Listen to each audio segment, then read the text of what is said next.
Direct response principles. This is going to be an absolute banger of a lesson. So first of all, let me tell you what direct response marketing actually is. It's quite simple, it's in the name. But direct response isn't new. It's not some new modern internet marketing thing. It's not some new tactic. And it's been making people rich for over 100 years. The core principle to this is everything that we put out there as marketing assets has to get some sort of direct or measurable response. We're not building awareness. We're not running traffic ads. We're not sending emails trying to get our name out there. We're not sending emails getting them to follow us on Instagram. We're getting specific actions. Most of the time, we're looking for a sale. And this is where the aggressive direct response copywriting comes in. So make the phone ring, get the order, generate immediate action. So this is where direct response kind of started. Mail order catalogs. This is where the OGs were making all the money.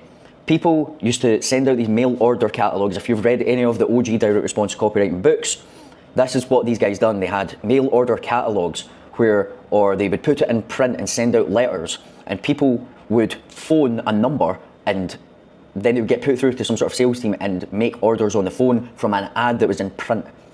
So that's how it kind of got started.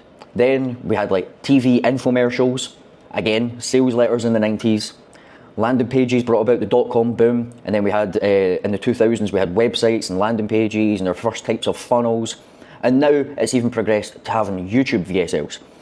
YouTube VSLs are a thing because now we have so much software that we can actually track revenue generated, clicks generated, all of that straight through a YouTube video. It's progressed so much, and we actually have an advantage over the OGs now, which we'll dive into in a bit. So, some of notable legends. Claude Hopkins wrote Scientific Advertising, first guy to test everything. He famously said, "I'm a salesman, and my print is salesmanship multiplied." David Ogilvy, the godfather of advertising, headlines that sold millions. "When I write an advertisement, I don't want you to tell me that you find it creative. I want you to find it so interesting that you buy the product." That is the single biggest difference between, "Oh, you're a really good copywriter because I like your emails." Okay, but have you bought a product from me? No. Well, I'm not as good as you think. Gary Halbert, The Envelope That Made Millions. He wrote the Boron Letters. Well, it was actually him and his son, but Pure Psychology applied to sales letters. Dan Kennedy, Magnetic Marketing Principles, wrote some of the best performing sales letters in history. Eugene Schwartz, Breakthrough Advertising, kind of pioneered the 5 levels of customer awareness that we'll speak about in another lesson. And he was the master of creating desire for things people didn't know that they wanted. These guys built empires using nothing but words on paper 9 times out of 10 because they didn't have computers that were as advanced as ours. So let's dive into some of the actual principles that you can put into action where you can actually start learning stuff here. So know your market and your customer better than they know themselves. If you read any of the OG books, you'll know that the best copywriters immerse themselves in the market that they were writing for. Hopkins spent weeks in factories understanding customers. Halbert researched obituaries to understand what people cared about most. The message matters more than medium. What I'm trying to say here is we really need to get into the minds of our customers to be able to write copy that converts like this.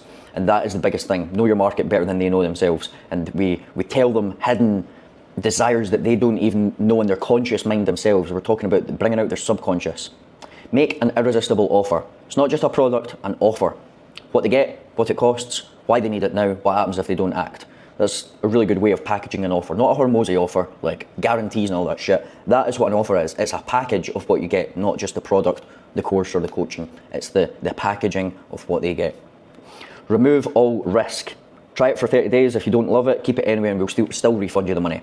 The person with the strongest guarantee wins. All of the OG direct response guarantees, they're so good, and this is like one of them. But back in like the mail order days and stuff, this is one of the guarantees that I'm pretty sure it was in Scientific Advertising, said that this one like just trumped, and it was just the try it, if you don't love it, we'll refund you. Just a complete removing all risk. Creating urgency. People buy when they have to, not when they want to. So like anytime that we've done course launches for clients, unless there's some sort of urgency, people will always just think, I can get it next week. Unless we're like, yeah, well, a bit like what I've done with this course. The price was $497, and I said it's only going to be $497 for the next 3 days. And then people started buying it. These people probably wouldn't have bought it if I didn't do that. We need to create urgency. Tell stories that sell. So not features, not benefits, stories. This is where case studies and social proof comes in. How this changed someone's life, what happened when they didn't have the solution, so the before. And the great thing about using stories to sell is because they bypass logical objections and they're hitting emotional triggers. Remember, people don't buy logically, they buy emotionally and then justify with logic. Test everything. So you need to split test your way to millions. This is a big problem that a lot of beginner marketers make.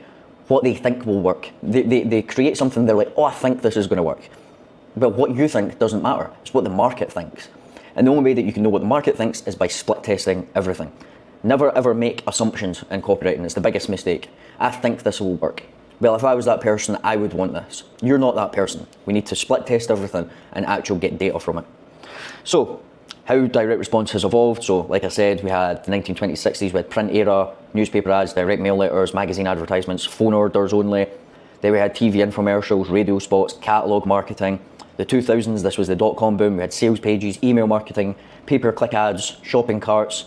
Social era, this is when Facebook ads, landing page funnels, webinars, social proof integration.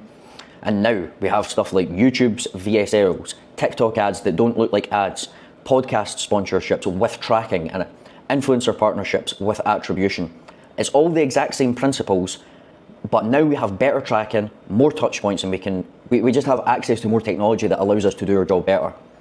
This is a big one that's going to change how you think about direct response marketing. Everybody thinks direct response is just big long form sales letters. It's not. Direct response is now YouTube scripting, because we can write a YouTube script for someone, they post it on YouTube, we can have a software that tracks how many clicks, how many purchases, how many booked calls that gets. Therefore, it is direct response marketing. Like I said here, UTM parameters, we can track with pixels. We can now have softwares that follow the entire customer journey. We can see which video they watch first, when they joined the email list, and then which email they bought from, or which YouTube video they bought from. So the modern YouTube VSL formula. You can literally attribute 50K, Ayman Gadzi attributed $10 million to one single YouTube video. So it's not content marketing anymore, that is direct response. TikTok ads, even Instagram ads, traditional direct response was so obvious. It was a big sales letter, call now, limited offer. Now, direct response is more disguised. We can use Meta ads, we can use TikTok ads, Pinterest ads, all of this. The thing is, that's still direct response marketing because we can track it and we're getting, well, a direct response from it, we're getting an email sign up, we're getting a purchase. And that is like the tracking revolution. So all of these OGs, Eugene Schwartz, Ogilvy, all of these people would have loved to have the tools that you have right now, and that actually gives us an advantage over them. Real-time tracking conversion, we can track the entire customer journey, we know exactly how much each customer's worth, we can A/B test it, we can split test 7 subject lines, we can actually segment lists based on which products they like, behavioural triggers, etc. We can measure things that would have been impossible to track 10 years ago, never mind 20, 40, 50 years ago.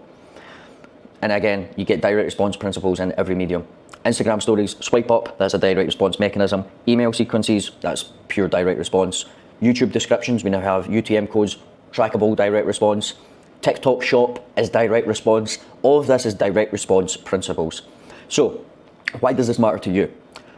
The copywriters who understand this type of marketing and not writing bullshit brand copy is where you make your money. Because you can write a sales page for someone, track that you've made them more money this month than they made last month without you. They made an extra 100K, you can charge them 20, you can charge them 10K. That is why this matters to you. If you can understand how to write direct response copy that gets them more money, 9 times out of 10 it's more money that people want, then you can charge higher rates. And again, the modern direct response advantage. You have all of this stuff that the OGs never had, and it's all the stuff that I just covered. So, some of this stuff has changed, the tactics, but the fundamentals have not changed. Understand your market, make an irresistible offer, remove the risk, create urgency, tell compelling stories, and test everything.